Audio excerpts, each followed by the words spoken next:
सीबीआयकडून अरविंद केजरीवाल या न्यायालयात अटक केल्यानंतर शुगर डाऊन, ईडी नंतर सीबीआयकडून कारवाई। लोकसभेच्या अध्यक्षपदी एनडीएच्या ओम बिर्ला यांची निवड, आवाजी पद्धतीने बिर्लांची इंडिया आघाडीच्या उमेदवारावर मात। पुण्यातील वैशाली हॉटेलचं अनधिकृत बांधकाम पाडलं, 21 जणांवर गुन्हे दाखल, 30 लाख चौरस फुटांचं बांधकाम पाडलं।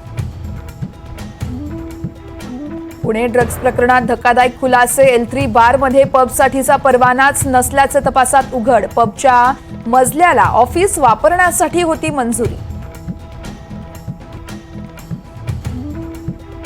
पुण्यात झिका व्हायरसचा शिरकाव, एरंडवण्यात झिकाचे 2 रुग्ण आढळले, एक डॉक्टर आणि त्यांच्या मुलीला झिकाचा संसर्ग, ताप आणि अंगावर लाल चट्टे उठल्याची लक्षणं। बुरखा बंदी विरोधातील 9 विद्यार्थिनींनी केलेली याचिका कोर्टाने फेटाळली, अंतर्गत मुद्द्यावर हस्तक्षेप करू शकत नाही, कोर्टाचं स्पष्टीकरण। महालक्ष्मी रेसकोर्सवर थीम पार्कचा मार्ग मोकळा, 120 एकर जागा मुंबई महानगरपालिकेला देण्यास मंजुरी।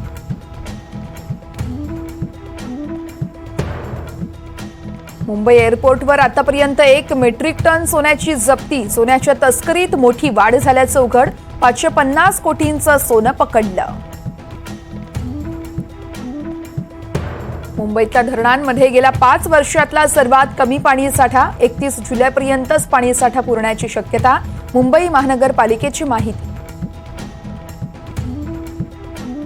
साताऱ्याच्या कोयनानगरमधील ओझरडे धबधबा प्रवाहित, पश्चिम घाट परिसरात मुसळधार पाऊस, धबधब्यांवर पर्यटकांची गर्दी।